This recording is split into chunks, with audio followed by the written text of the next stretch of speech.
Good evening, শুভ সন্ধ্যা। কেমন আছেন সবাই? আশা করছি ভালো আছেন। আমিও খুব ভালো আছি। শীতের সন্ধ্যায় একটা দুর্দান্ত রেসিপি আপনাদের সাথে শেয়ার করতে চলে এসেছি আমি। সন্ধ্যাবেলায় যদি একটু কাটলেট পাওয়া যায় তাহলে কার না ভালো লাগে বলুন? সেটা ভেজ হোক বা নন ভেজ, আমার তো দুটোই পছন্দের। ভেজ কাটলেটটাও যেমন পছন্দের, তেমন নন ভেজটাও। আজ আমরা ভেজই খাবো, নন ভেজ না। আমরা কিছুটা ভেজ কাটলেট বানাবো আজ। তার জন্য আমরা নিয়ে নিয়েছি পেঁয়াজ, লঙ্কা, ধনেপাতা। আর আমাদের কাছে টমেটোটা সেদিন ছিল না, সেই কারণে আমরা টমেটোটা নিতে পারিনি। আপনাদের কাছে থাকলে আপনারা অবশ্যই নেবেন। প্রথমে আমি সব কিছু সুন্দর করে ধুয়ে নিয়েছি, এবার একটু করে কেটে নেব। প্রথমে আমরা পেঁয়াজটা কেটে নিচ্ছি, একদম ছোটো ছোটো করে কুচিয়ে কেটে নেব প্রত্যেকটা জিনিস। আমরা প্রথমে সুন্দর করে পেঁয়াজটাকে আমরা কেটে নিচ্ছি। পেঁয়াজটা কাটা হয়ে গেলে তারপর বারে বারে প্রত্যেকটা জিনিস কেটে নেব। পেঁয়াজটা আমাদের মোটামুটি কাটা হয়ে গেছে।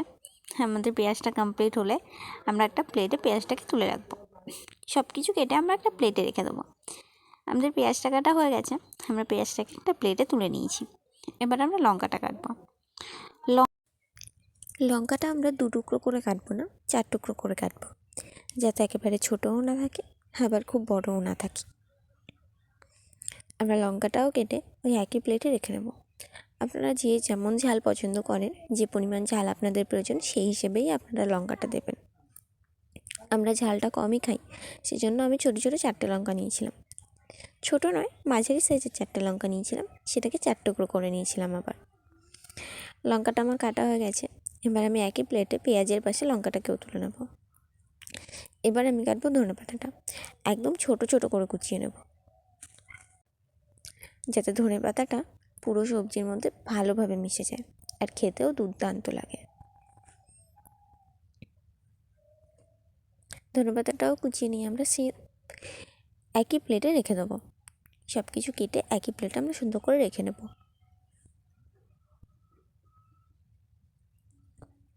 ধনেপাতাটাও কাটা হয়ে গেছে আমাদের। এবার আমরা ধনেপাতাটাও একই প্লেটে তুলে নিলাম।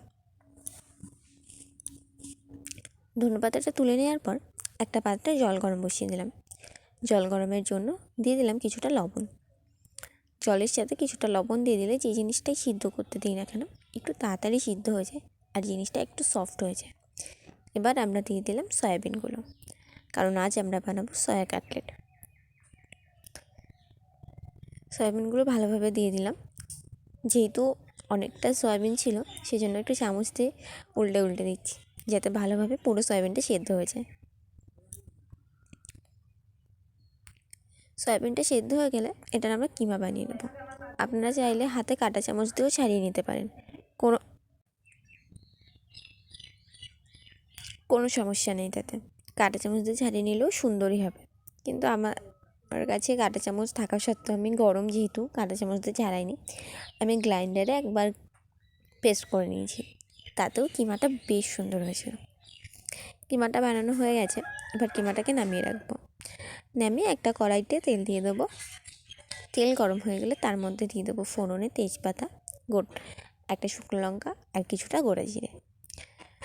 ফোড়নটা ভালো মতো হয়ে এলে তার মধ্যে বাড়ি বাড়ি এবার যেগুলো আমরা কেটে রেখেছিলাম সেগুলো দিয়ে দেবো। প্রথমে দিয়ে দিলাম কুচিয়ে রাখা পেঁয়াজটা। কুচিয়ে রাখা পেঁয়াজটা ভালোভাবে ভেজে নিতে হবে। হালকা একটু নরম হয়ে এলে পেঁয়াজটা আর একটু লাল লাল হলে তার মধ্যে বাড়ি বাড়ি এবার বাকি জিনিসগুলো আমরা দিয়ে দেবো। পেঁয়াজটা ভাজা হচ্ছে, একটু ভাজা হয়েছে, তার মধ্যে এবার আমরা লঙ্কাটা দিয়ে দিলাম, যাতে লঙ্কাটাও ভালোভাবে ভাজা হয়ে যায়। দিয়ে দিলাম ভাজাটা যাতে ভালোভাবে সফটভাবে হয়, তার জন্য দিয়ে দিলাম পরিমাণ মতো লবণ আর পরিমাণ মতো সামান্য কিছুটা হলুদ। সুন্দর করে সবটা ভাজা হয়ে গেলে একটু দিয়ে দেবো টমেটো কেচাপ। আমার কাছে যেহেতু টমেটোটা অ্যাভেলেবেল ছিল না, সেই জন্য আজ আমরা টমেটো কেচাপ দিয়েই কাজ চালিয়ে নেব। আপনাদের কাছে টমেটো থাকলে আপনারা অবশ্যই টমেটোটাই দেবেন। সুন্দর করে মশলাটা করে নিচ্ছি আমরা। এর মধ্যে এবার মশলাটা দিয়ে দেবো, তারপর মশলাটা করে নেবো সুন্দর করে। মশলার জন্য আমরা দিয়ে দিয়েছি জিরের গুঁড়ো, আর কিছু লাগবে না। আপনারা চাইলে একটু আদা পেস্টও দিতে পারেন, বাট আমি দিইনি। সুন্দর করে সব কিছু করে নিয়ে ভেজে নিয়ে এবার আমরা দিয়ে দেবো যে সয়া কিমাটা বানিয়ে রেখেছিলাম সেটা। সয়া কিমাটা দিয়ে সুন্দর করে সবটা মাখিয়ে মশলাটাকে সুন্দর করে মাখিয়ে নিতে হবে। মাখিয়ে নিয়ে একটু জল টেনে এলে তার মধ্যে দিয়ে দিতে হবে গরম মশলা আর দিয়ে দেবো ধনেপাতা, যাতে ধনেপাতা আর গরম মশলার স্মেলটা পুরো সয়া কিমাটার মধ্যে ভালোভাবে চলে যায়।